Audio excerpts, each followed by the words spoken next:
Welcome in again, everybody, to the Terry Bowden Show on the Auburn Undercover Podcast. I'm your co-host, Ronnie Sanders, and we're joined today, as always, by former Auburn coach Terry Bowden. Coach, how you doing this morning? Doing great, doing great. Boy, I tell you, the season has come and gone fast. We're down now. We'll talk about the great playoff game this weekend and the not so great playoff game, and then give you some preview on the national championship game that I thought would be nice. But that's going to about end the football season. But I will say this, Ronnie and we're working pretty hard on doing some things as soon as that's over, like we've talked about doing, is really getting in depth and talking about the 72 punt Bama punt game and the new championship teams, and talk to some insiders at the program that played there or coached there or were at the games, and so that'll be fun as we go through the off season and look at other things. But we've still got another week of football, and we've had some interesting football games, and the playoffs have presented some interesting matchups that we have not been seeing since prior to NILs and portals that we've had. Yeah, no doubt. It was a wild weekend. I mean, from the Oregon Indiana game, did that surprise you? The final score? Oh, absolutely. I mean, I'm not ready to jump off the Indiana bandwagon, and we can talk about that. They haven't made a bad game. They haven't lost. And I don't know I think they've covered 6 out of 12. I mean, maybe 70% of the time. They haven't covered all the time. And I'm going to talk about some of the games that I think Miami better focus on if they want to have a positive approach and not a negative approach. But, man, you're talking about Indiana. Well, what happened to Oregon? Probably was not the better team and had to play a very good game. They have 3 turnovers on their first 3 possessions. No, they score one time. They turn it over first play, 7-0. They do have a long drive. Then they turn over 14-7, turnover 21-7. And in a game like that where your opponent is so good, I mean, you might as well have kissed it goodbye almost, because of how thorough Indiana is at being good at every part of their game, And so it was not a pretty game. Oregon, unfortunately, I'm sure they're disappointed playing. I think they're a better football team than that, but they got spanked pretty bad, and they'll have to live. What's that? And Oregon beat them twice. Oregon beat them twice, and they lost in the first round last year after having won the conference. So you know how that goes. I don't care if you're Oregon or Indiana or Alabama or whatever. You have that much money put in the program and that much NIL, and now you got to say we can't get past our first game, or they got to the second game and we got spanked like that. It's going to be, what do we got to change and what do we got to do? But it was just a case of, one, they couldn't stop Indiana. But now, if you look at the statistics, I mean, they're not that off compared to the other, except for turnovers and touchdown passes. I mean, Mendoza throws 5 touchdown passes. They were always playing on a short field because of the turnovers and the punt situation. But Mendoza threw 5 touchdown passes, along with a couple of running touchdowns that they had. And so, again, ugly football game. They were out of it by halftime. The game was over, and it was an ugly game. And so I think I know Oregon, and I think about a lot of teams. I think when this season's over, and we'll discuss whether Indiana wins it or does not, and what that means about these last 2 years for Indiana. But don't you think, and I think every team in the Big Ten will spend most of their offseason on their opponents plus Indiana. Everybody's going to spend an extra couple of months on it. And I would say this, every team like Georgia, Alabama, or other conference teams that are in the playoffs a lot, they're going to study them a lot too. It's like, we're not going to get there and not be able to compete. And what do they do in different? So anyway, it was a pretty dang good performance by Oregon and Indiana, and all you can really say is they check every box. They run the ball well, they pass the ball well, they play defense, they stop the run, they pressure the quarterback. They win the turnover battle.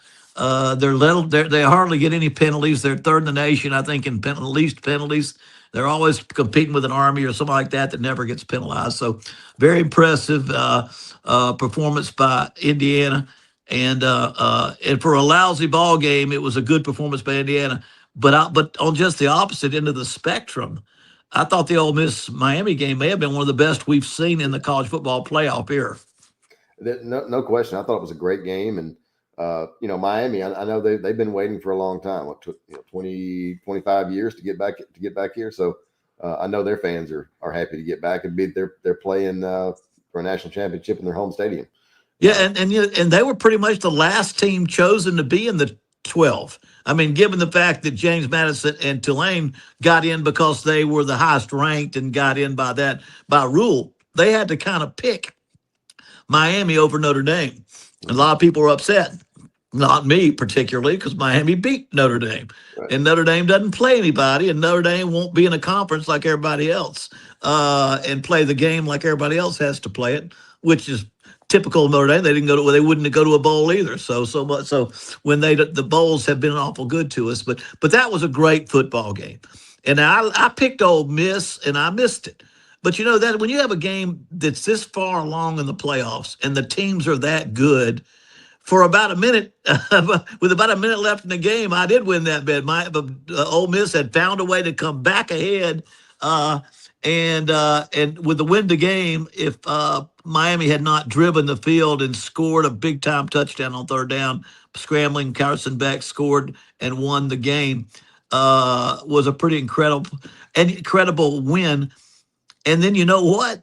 And with about 30 seconds left, that dadgum Ole Miss came back and drove it all the way down to about the 35-yard line for a pass into the end zone with a chance to win the game. That on any that if it's not the last play of the game, probably gets called for pass interference. Every time. Every time. Now, I will say this. You really don't like a call like that on the last play of the game, and you only need to go back to the famous 2003 maybe game with Ohio State and Miami, where on the last play of the game they called pass interference on Miami in the end zone, and Ohio State got to put the ball into 1 or 2 and scored. That's probably what would have happened. But when you got to see the replay and the slow-mo, it was a bad pass interference. I mean, it was one. I'm not sure because that wasn't a true Hail Mary situation.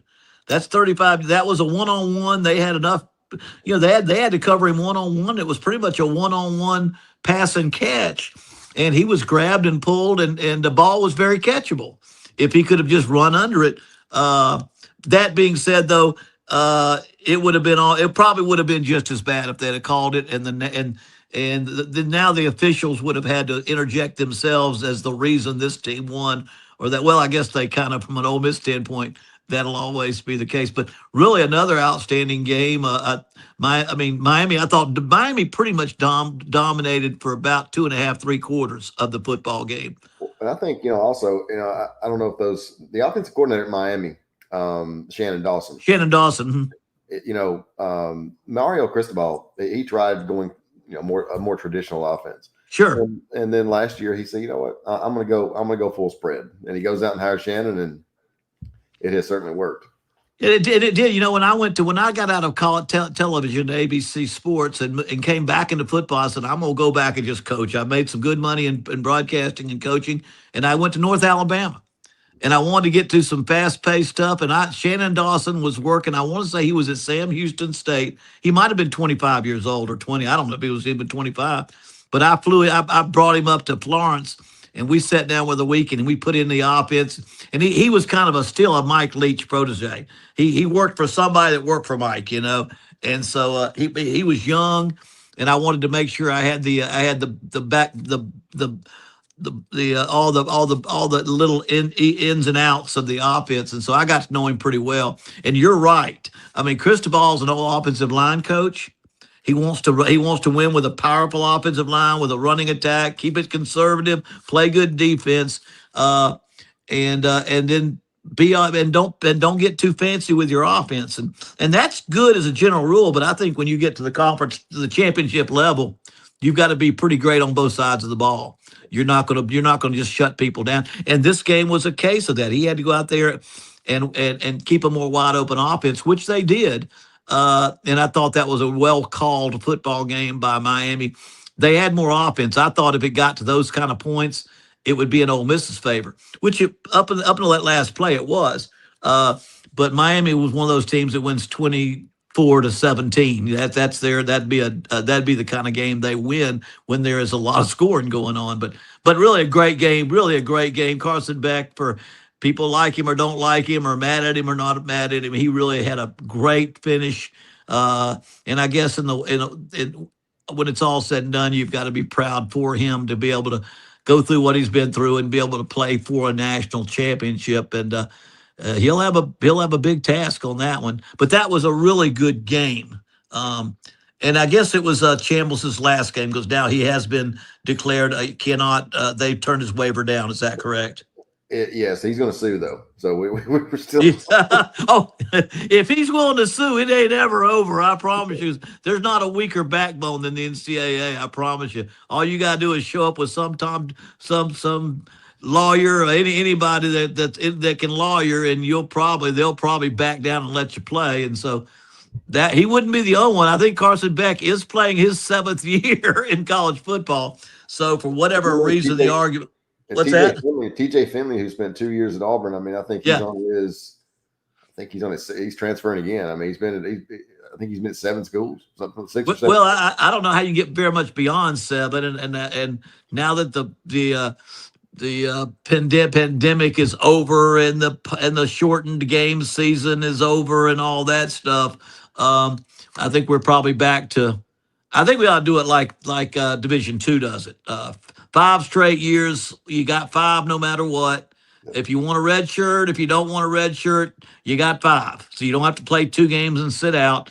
And that's kind of the way we're doing it now, because if you play 5, you play 4 games, you play a red shirt or a medical hardship, but they probably ought to limit it to 5 games and let's go on, because as these players, the more we portal transfer and the more they jump from school to school to school, and then all of a sudden they get hot and have a great year, and all they want to do is play another year. I want another year because and Chambliss was Division II. Well, the other thing, I want to get your take on this. These kids that transfer 2 and 3 and 4 times. I mean, it's one thing if the kid transfers once, or maybe twice. But if you end up with these, I mean, a kid that transfers 4 or 5 times, I'm not sure he's really interested in getting a degree.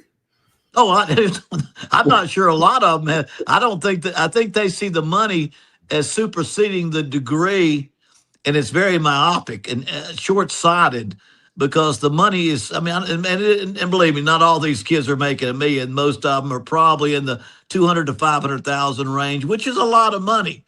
But you don't have to be married very long or have very many kids. No, that's not going to go all that far. And what's crazy, and the NFL is not going to take any more players than they used to. Before there was an NIL, there's the same number of pro teams. They're going to draft the same number of players, and they're going to be the same number of players left out. And just because somebody in college thought you might be worth more doesn't mean you're worth a dime in the NFL. And that's going to, as an example, Well, look at Tim. Yeah, great college player, terrible NFL player. I mean, let's see where Pavia goes. In fact, let's see where Chambliss goes. I think he'll be good, talented enough to be a pro, but he's short for the NFL. He's not what they want. But it's like Wilson, who played forever. He wasn't very tall either, but he was magnificent. But I think you're exactly right. I think 2 years. To me, again, every time you try to put a limit, then they cry, that it's unconstitutional, or you're taking away the rights of a player to leave. Coaches leave whenever they want to. But I think 2 would be good. If you lose more than that, you got to sit out. There's somewhere along the line, it's got to not be bad to say, hey, son, your education's kind of important, and it's going to be hard to get a degree in something that will help you get a job if you keep jumping from school to school, and that money will run out. So well, the thing is, I remember sitting at Southern Miss, and the AD came by one day. I may have told you this story, but he comes by one day, and almost all the kids on the team, not all of them, but a large majority of them, got PE degrees. Right. And he stopped me one day and he says, "Hey, Ronnie," he said, "do you think that we're doing these kids a disservice by getting them all PE degrees?" I said, "Yes, but some of these kids, if they weren't getting a PE degree, they wouldn't be getting a degree at all." And so, but at least they're getting, a degree. But now a degree, now, if you transfer 5 times, you're probably not getting a PE degree either. I mean, there is the fact that you've got to have progress toward a degree, and every school has a major. I know when we went to West Virginia, it was PE and recreation. You measured in recreation. I guess that's took care of the ballpark after work, or you took care of the little league ballpark or whatever. Majoring in recreation is. Then I want to say it. And at a lot of schools, criminal justice is. I know I don't unless all these guys want to be prison guards or policemen. They tend to the people who run those kind of programs like those big athletes, and that type of feel. And I've been at 7 different schools, but criminal justice was always a big one. Recreation, physical Sociology, education, sociology. sociology. And you're right; those are type of things that these and a lot of the job opportunities aren't going to be there. In fact, if truth be told, football aside, a 4-year college degree may not be as good as a technical degree in welding or electrician or plumbing, where you'll make 6 figures and have a job when you get through. Well, But I graduated in political science and I've had about 3 or 4 different careers. So yeah, yeah, and I've got a bunch of them that don't apply to coaching, but anyway, those are all things that are happening now. But now we've gotten to the championship game, and I noticed today we've got Miami and Indiana playing in the Orange Bowl or down in Miami, which is in or Dade County. And it might be in Broward County. They're playing in Fort Lauderdale. Broward. They're playing in Broward County, which still it's Miami's home field. That's where they play since the old Hard Rock. Orange Bowl is at their Hard Rock Stadium. So it will be the best possible atmosphere you can have for Miami. And it's it's a stadium that opens in the top, so it's going to be. I don't think the humidity will be a real problem this time of year, but it will be a great, a very interesting game, and for Miami and Indiana, um, and the line has been 7.5. It's up And to I 8.5 noticed now. it's up to 8.5 now, which means a lot of money, more money's being put on Indiana, and so they're widening that spread.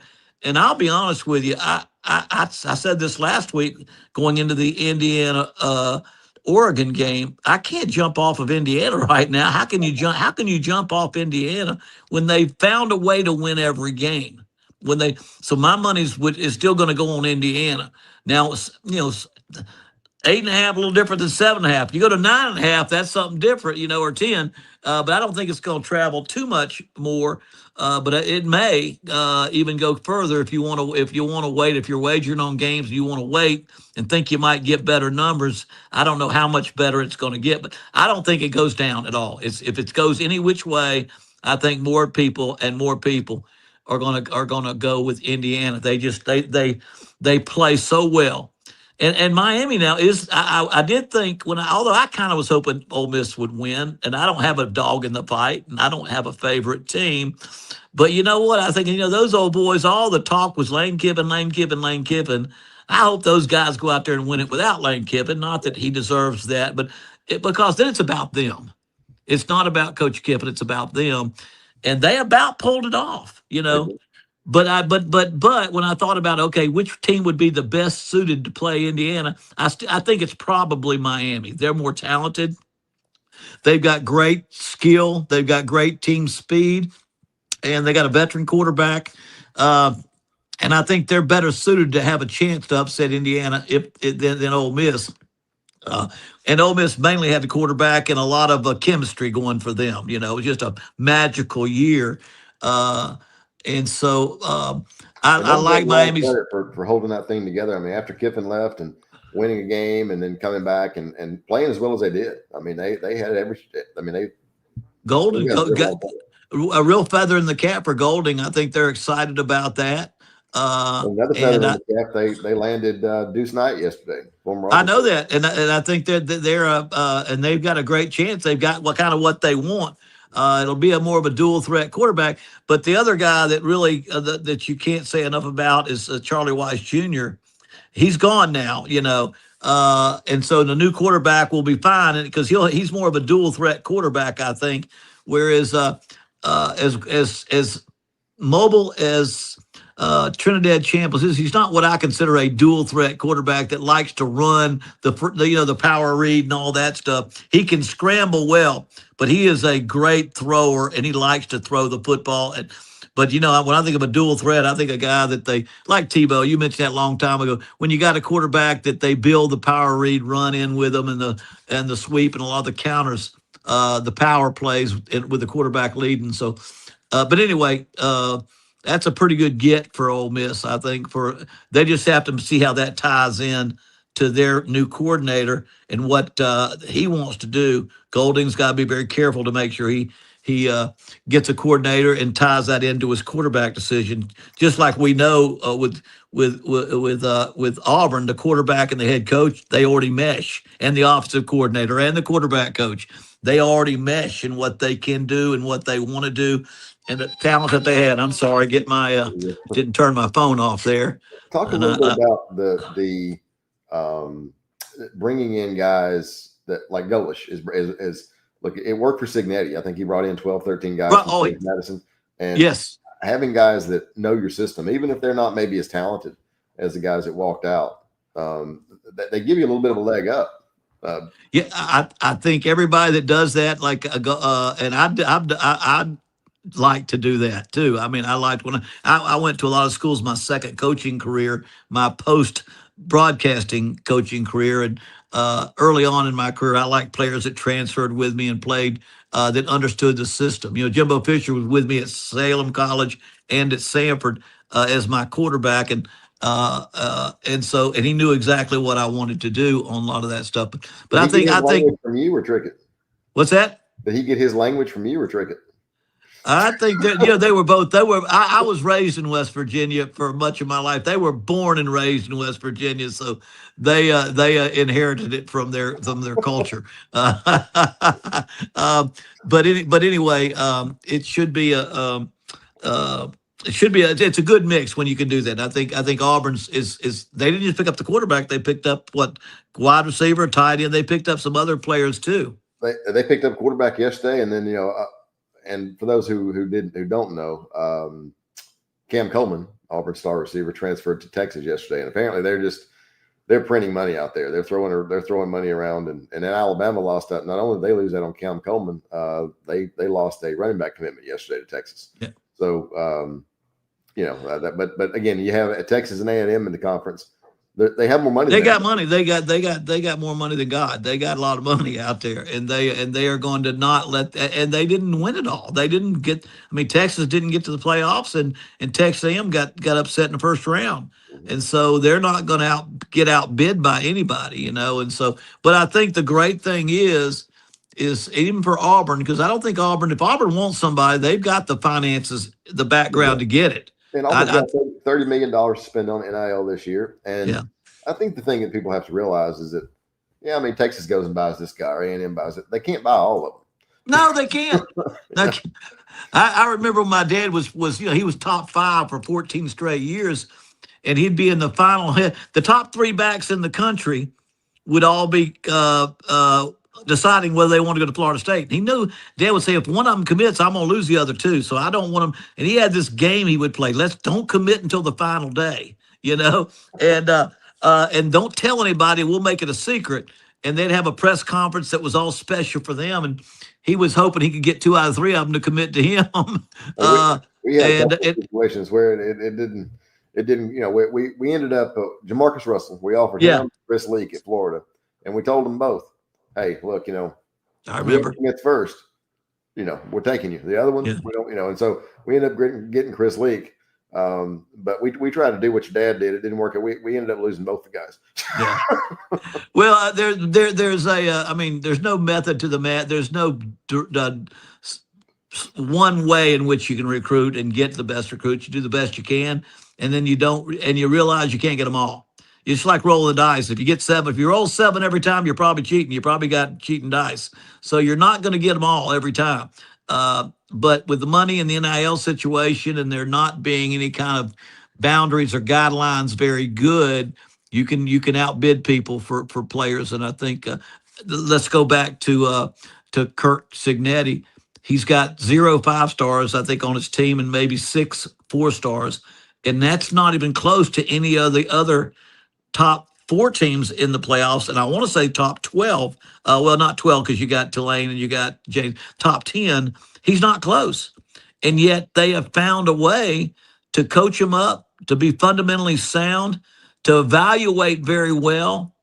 And I will say this: they do a great job of getting a quarterback that they think is really good. But remember, Rourke last year, I coached against his brother, his older brother, when I was at Akron. He was from Ohio University. I mean, Kurt beat nobody, but Kurt was a G5 coach who knew who was good in G5. You know, and that wasn't. I mean, that quarterback was not a Power 4 recruit. He was a G5 recruit, and so were a lot of his players. But I think Kurt Cignetti has shown that you can go out there and get players that fit, and then you can coach them up fundamentally sound, and you can know what you're doing, and you can prepare them, and you can whip anybody in the country. And so I think the old saying, do you win with Jimmys and Joes or X's and O's? The argument now would be you better do both. You better do both. And now which is one more important than the others? We probably all would say Jimmy's and Joe's, but if it's all about Jimmy and Joe's, you're probably not going to win all you need to win. If it was only about Jimmy's and Joe's, Auburn would have won more than 5 games this year. That's exactly right. That's exactly right. And Cignetti would not have won more than 6. You know, he doesn't have the athletes. They just do a great job of taking their athletes and making them that.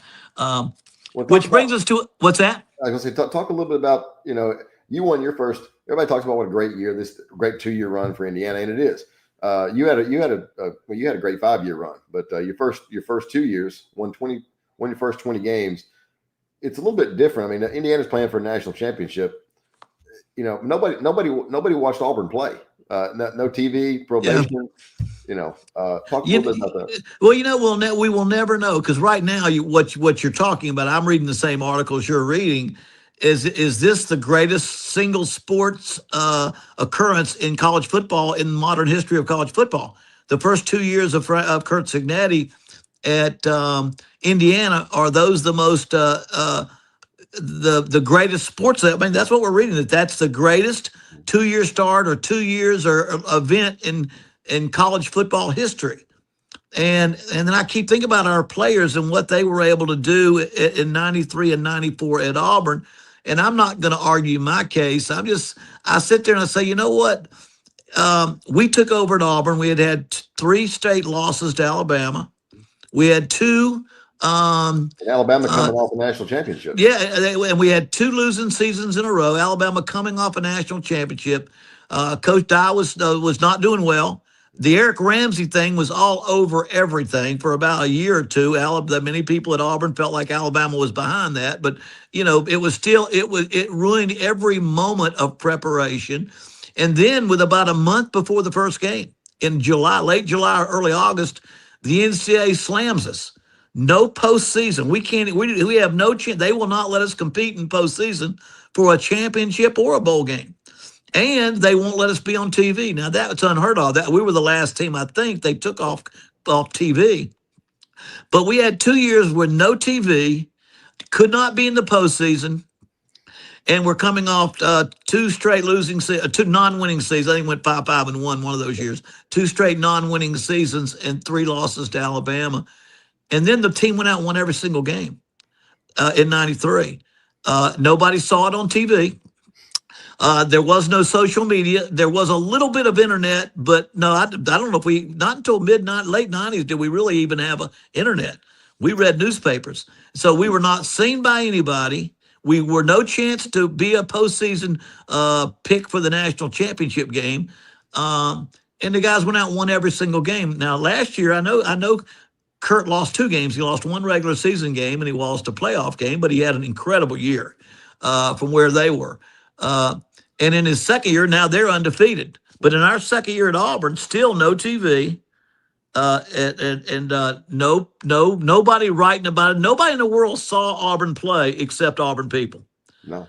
And we know that they sold out, and 10 to 15,000 would be sitting outside in their tailgating. The Iron Bowl.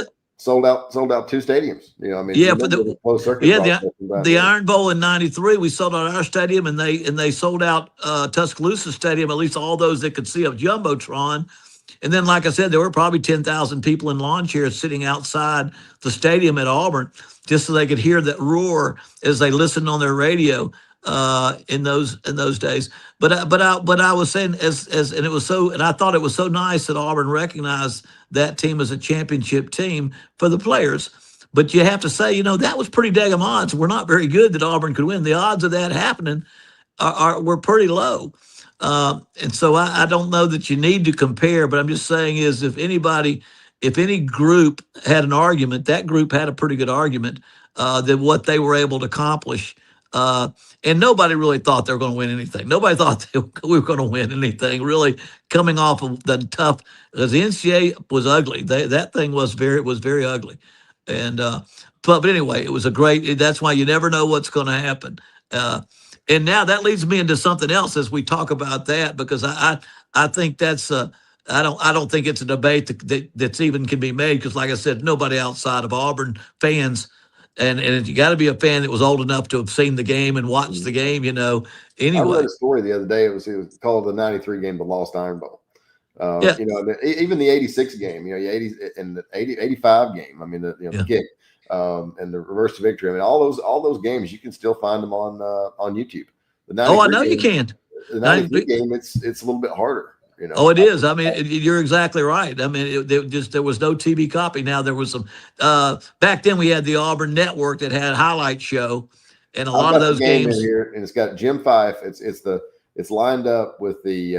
I guess I got it when I was in school, but it's got the game, but it's lined up with Jim Fife calling the game. Yeah, like I said, there was no TV. So no, I know there was no TV, but Jim Fife, and then again, what a great caller he was of the games back then. Touchdown Auburn. It was just really, those were the old days that did that. But anyway, which builds me into something else, which I find fascinating. This really I find fascinating. And the latest little rumor bug out there is that, and I don't know how it got started. I think it got started by somebody on a podcast saying, boy, it was almost like Indiana knew every play that Oregon was going to run before they ran it, and what does that lead to? Well, they must have been cheating. And this kind of goes back to the Michigan, sending a scout out. And we know for a fact they did that, and they should have pulled that. That was a serious major incident.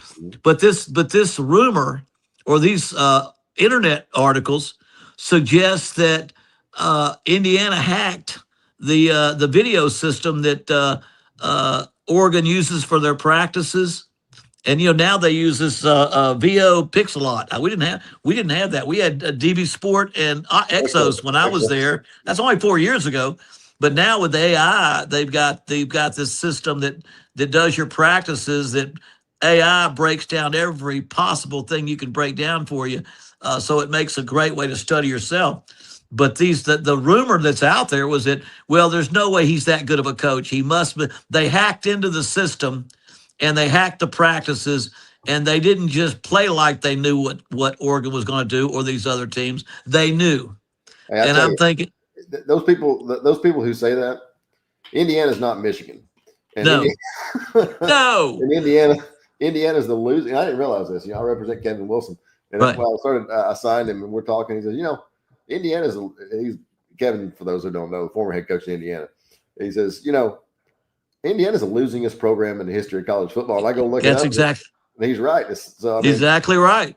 That's a hard job. Well, and that's why when people say, is there a difference between what Kurt's done as opposed to what Auburn done? Auburn had plenty of great history.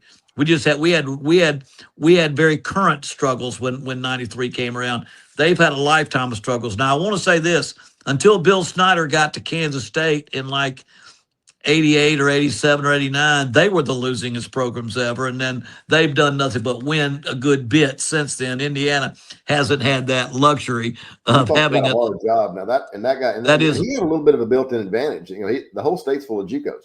So yeah. he could go pick those. Indiana's just no question. They just never were any good before he got there. Kansas State did not have a history of playing good football too much before then, and they had some wins, but they were not a very successful program going into that. But anyway, but I find that kind of preposterous.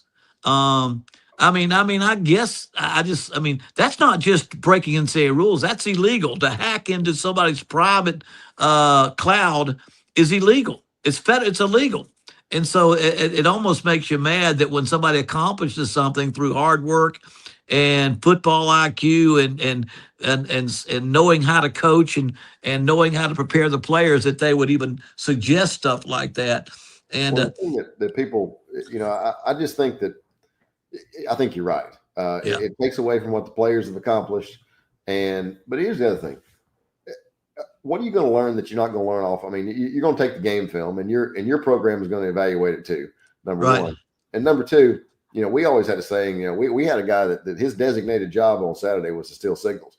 If Yeah. you're not trying to steal signals, you're not trying to No, win. everybody does. We even, hey, even when I was an analyst at Clemson 4 or 5 years ago, or maybe 6 years ago, we watched every TV copy we could get to hope we could pick up a couple of plays. That's legal because that's a publicly accessed way to watch the vid. Tim, you try to look at it, you try to find. That's why they hold a big ply with the big poster board up there. They hold the blankets up there so people can't look at them from the stands or from the TV cameras. But to suggest that they cheated, it's pretty sorry to me. First of all, you got to know Kurt Cignetti's 62 years old. Now, 62, Dan Lanning's 39, and even Kalen DeBoer is 52. Kurt goes all the way back to when we had 16 millimeter film. He understands how to study film.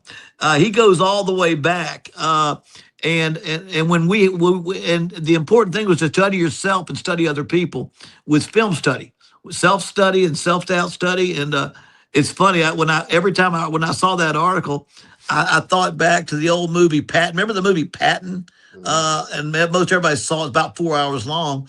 But Patton, the first battle in the movie was a tank battle between him and Rommel in North Africa. And Patton just crushes him, And it shows and the movie shows Patton put his binoculars down, look out over the battlefield. It says, "Rommel, you magnificent bastard, I read your book."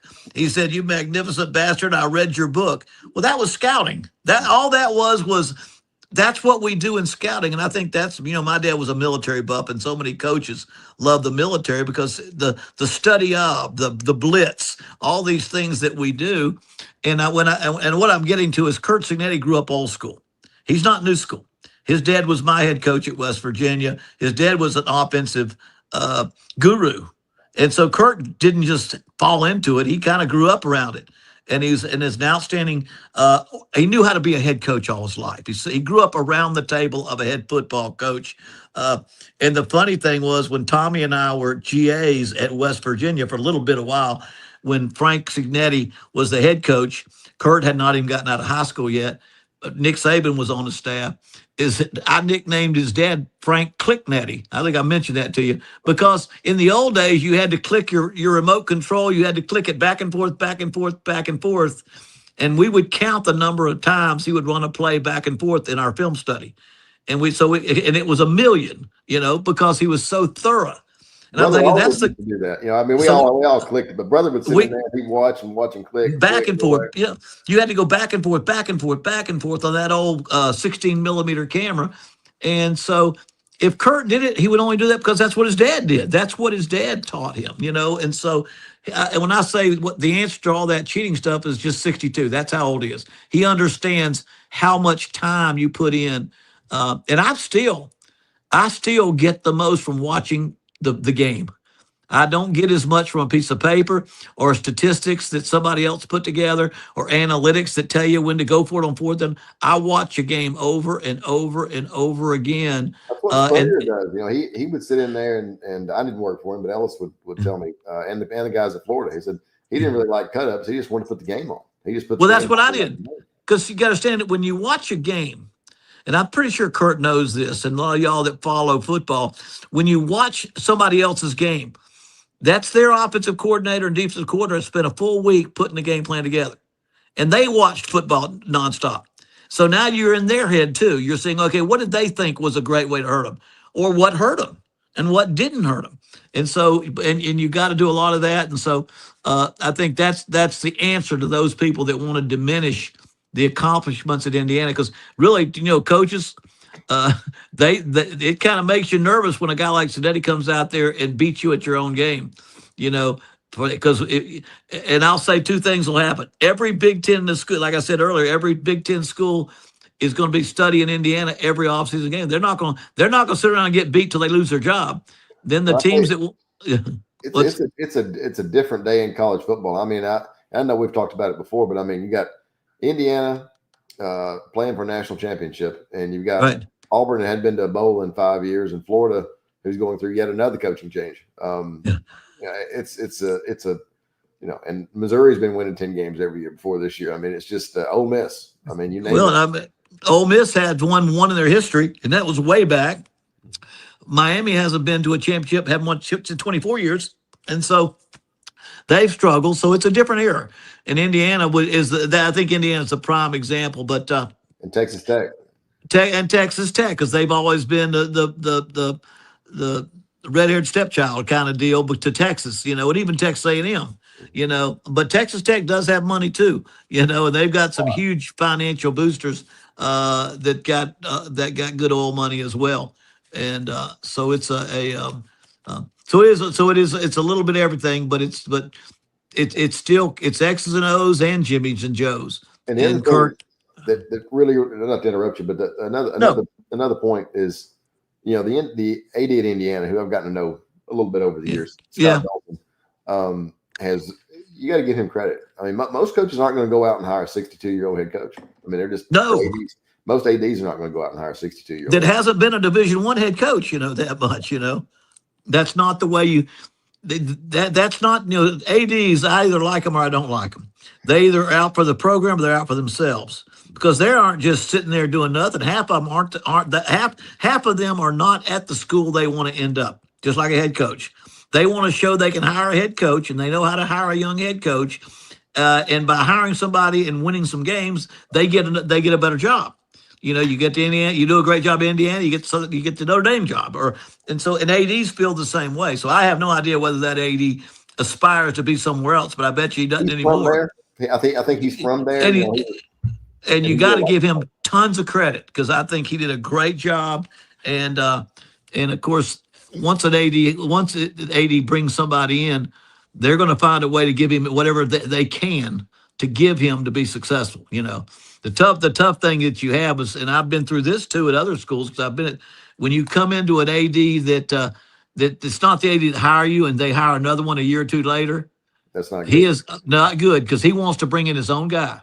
And all of a sudden, you got a couple of coaches that get offered other jobs, and you go in there saying, we need to give them a raise. They say, we don't have the money. No, we don't have the money.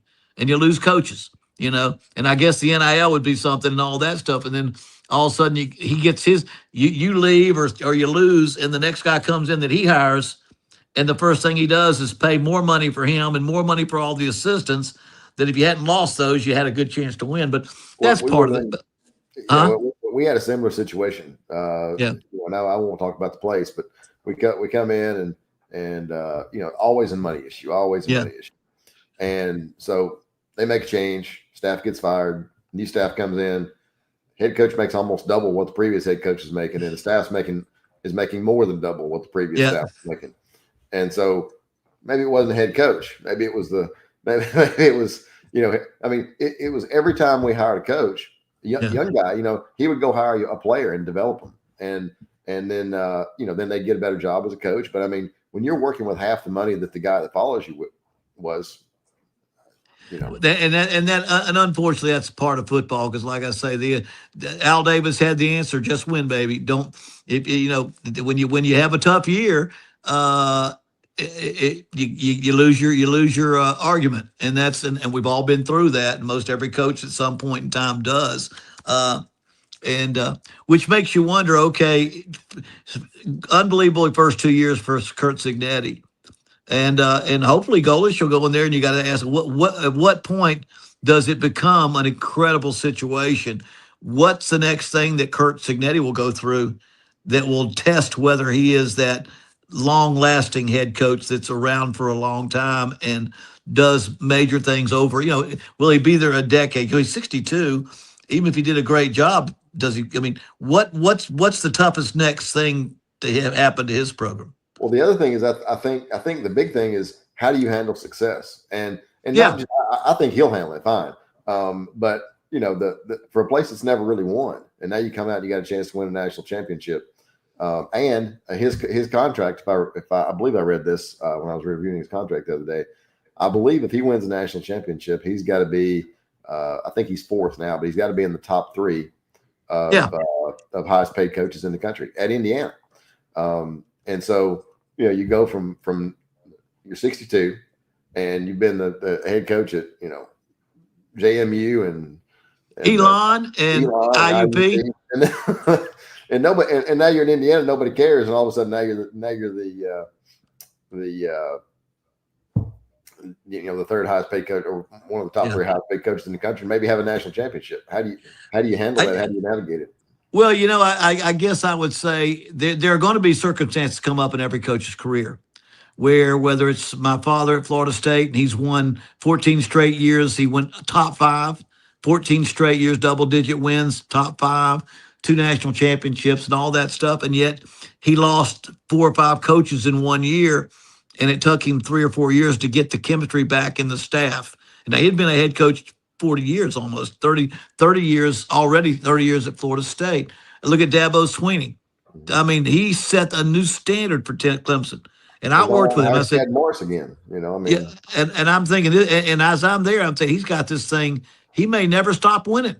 And it wasn't 4 years later where he loses 4 home games, and he hadn't been in the playoffs. And I'm thinking, can this guy pull it off? And I think he can, just like because I just think he is a competitor. His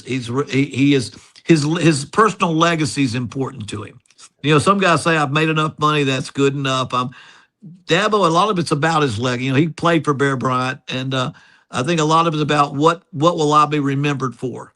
And right now he's got Clemson on top. And I don't think he wants to be remembered as the guy who was on top of the Clemson and then also let it go down. So I do think he's got all the right stuff. But there will be something that Curt Cignetti faces. Now, first of all, what if he doesn't win against Miami? Now he's got 2 years in and he still hasn't won, but he didn't win the national championship. Does that put a damper on the first 2 years? A little bit. It does some. This because it's quickly going to be, can you win the national championship? You can win, but can you win? And that's his own enemy because he created that type of success. There's no question, and I'm not sure that it's expected that everybody expected it after you won your first 11. Everybody's like, well, he's gonna do that every year. I remember watching the ESPN. And they said, well, if he does this, then now he's going to start recruiting and this and that, and he's going to be better than his dad ever was. And no, that's right. That's what they. But everybody has to go through certain things, and at some point, you just wonder, like I say, because what happens, you create that monster. Kirby Smart has created that at Georgia. I mean, they won the SEC 2 years in a row. They went to the playoffs, and yet I promise you, they were meeting the day they got home. The portal, you had to go over portal, but because he's got a fan base that he's created a monster. He's created a monster there. They haven't won a championship for 4 years or whatever years it is that the last time, 3 or 4 years, and so he's created a monster, and of course. What's that? I was going to say I do think sometimes guys are worried about my legacy, this and not that there's not anything to worry about, but. Like for Dye, for example, when he resigned in '92, people were like, well, he's going to be remembered for probation. Well, no, he's remembered for four SEC championships and moving the Iron Bowl to Auburn. Right. That will be remembered for the 2 national championships and all the things he's done. Even though we've both been around this long enough to know that very rarely does it end pretty. No. But I'm thinking is. It's not what the people down the road will think of Dabo. It's what Dabo will think of himself. the way it ended. And so I'm just saying that's the drive, especially because he's not that old. These guys. When I think of guys, I think Dabo's in his 50s. He may be getting close to 60, but I don't know that he's that close to 60. He was a senior at Alabama when I was my first year at Auburn. He was a first year as a GA. At Alabama. He's mid-50s then. Let me look it up real quick. Yeah, because he played for Bear Bryant in '83. He might have. He's 56. Well, gosh, he may. Yeah, how old is he? 56. Oh yeah, he's young. To me, the 50s is young. That's a prime age for coaching, as long as you keep that fire. Now, as much as they pay salaries nowadays, does that knock the fire out of you when when you go to sleep at night and you wonder if you're going to have a job the next time, and or if you go to sleep at night and you wonder if how you're going to spend the $60 million they're going to pay you if you get fired. That's got to be two different ways of falling. That's two different sleeping pills there that you can take. Maybe Jimbo can inform us on that. So maybe Jimbo can inform us on that. What's it like to go $1 million in the bank? Yeah, but I got knowing Jimbo. He was with me 14 years. I got a feeling that he's belly aching because he has a burning desire to get back in and coach again. To get back in and not go out on that note, because that can be the note that you go out on. But anyway, all that being said, we were getting back to Curt Cignetti and the legacy that he has. What he's created is at Indiana is truly incredible. Now, gosh, I guess we kind of put up. How is Miami going to do against Indiana in this game? Or how? It's got. I still can't go against Indiana, even if it's 8.5. I still can't. That's not enough points for me. It'd have to get up. It'd have to be up. It'd have to be 10.5 for me to even start thinking about. That's a field goal and a touchdown. That's 2 scores. And it'd have to get a little bit higher. And I don't think it's going to go that high in this game. But what's Miami going to have to? What's that? Like I say, it'll be interesting watching the sideline during that game with the Michael Irvins of the world. I pulled up a clip of Michael Irvin the other day, and I watched it on my phone. My wife says, "Who's that idiot?" I said, "That's Michael Irvin." She one said, of the great ones. Him and who is Ray Lewis is on the sideline, and Michael Irvin. They love Miami. They're South Florida guys, and they love Miami. And that was kind of a common thing back when they were winning championships.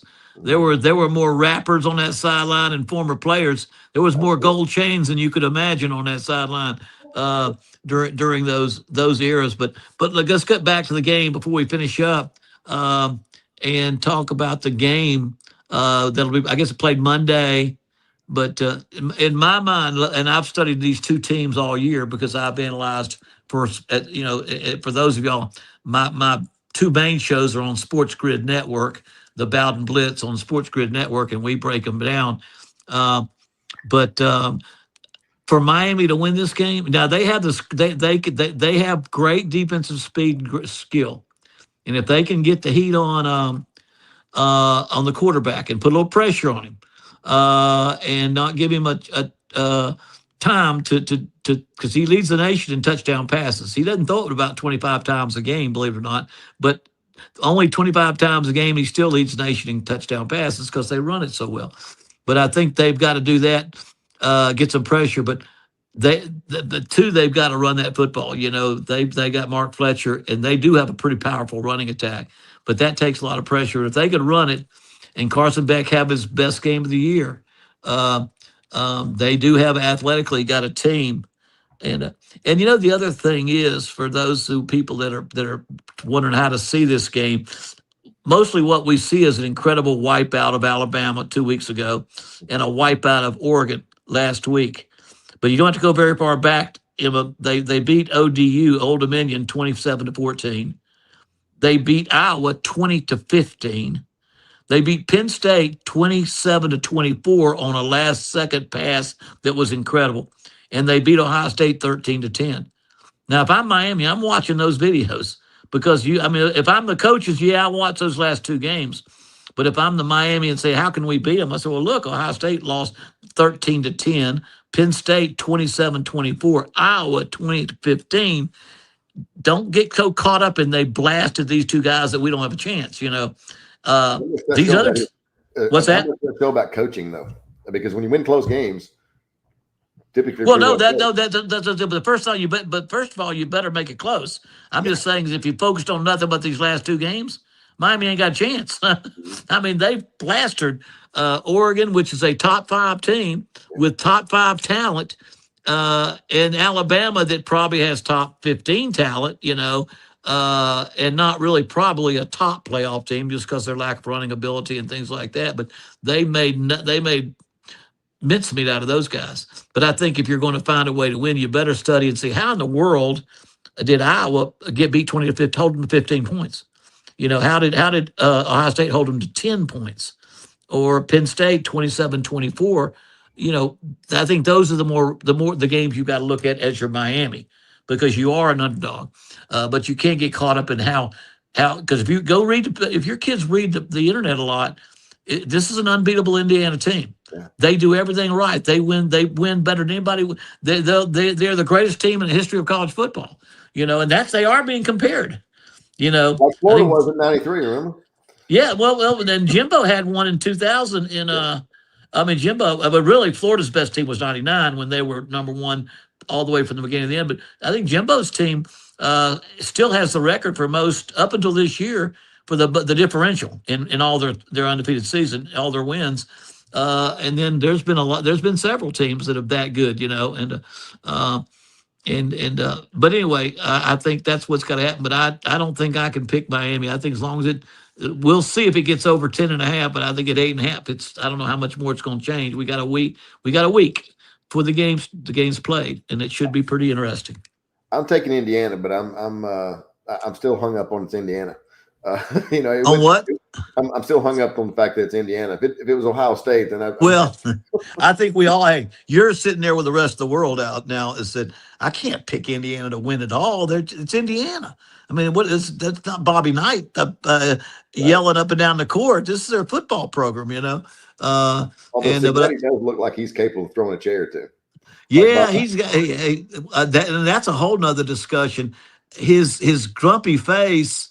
I think it's become something he knows he's got to do now because that's what he does. I don't think he's nearly probably as it's that got that look. It's a pretty sinister look he keeps on his face. Scowl. He's got a scowl on his face.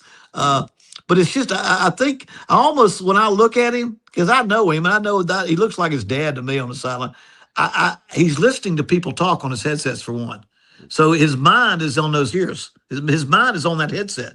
His mind's not where his eyes are looking one direction or the other, but I can tell he's listening to every single comment from the offensive coordinator down to your quarterback, or your defensive coordinator down to your signal caller. He's listening to every single thing because he's got his mind on the pulse of everything they're doing. So I think sometimes when you watch him stare into space and have that scowl, I think he's trying to think about what he's hearing on his headset because he's so involved.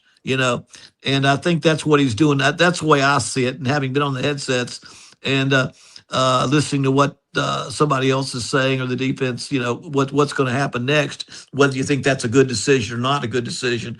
I see that being the situation more than anything. But I don't see him getting too excited or too up or too down any way you look at it. He doesn't. Even Nick would explode a lot more on that sideline than he would, and a lot of coaches that will explode some on the sideline, and but anyway, it'll be a good one. Ron Zook, when we were in Florida, he always did this. He'd step on your toe. That way you couldn't get away. So, I remember one time, I guess it was my mom or somebody, they're watching TV and he's standing on my toe, cussing me out up one side and down another. I'm like, what's he doing? I'm like, well, he's, I couldn't answer his question. I'm like, but I'm not the only one. I'm just, I'm one in a long line here on time. Well, that's good. I will mention to everybody we have anticipated doing a special on the Amazons, the 1972 team, based on the book written by Jeff. Is it Jeff Miller? I believe it's Jeff Miller, the author of the book. We were going to have a show. We felt like we need to talk about the playoffs, but we've got a special show lined up with players from that team. The author of the book. We can talk about the foreword by David Housel, who I talked to him on the phone, and he wrote the foreword for the book. And it was a lot of people. We're getting to an age where a lot of people weren't there. It goes back to to a very special team. And we've got an entire show that we'll record later on this week, I think, devoted just to that. And we do want to thank at this time Tom Haley from Haley Family Foundation, who sponsors our show and has such a strong commitment to Auburn and to the Auburn community with Haley Red Development. But the commitment that we have him helps us to put this on. And so hopefully we'll have a good. We probably got to talk championship next week because it is the championship game, and we ought to. And the portals will be over. I think by the time the game's over, we'll have a good idea of where exactly Auburn is in their portal transfer, what they got and what they didn't get, and where they stand. And I think I think the one thing we got to remember on that is that the head coach kind of has a mental picture of exactly where he wants to go with his football program. And so we can't all see that just yet. But as we get through the spring, hopefully we'll be able to cover some of the spring practices and some of the team events that go into that. So again, that'll be what we got going down the road.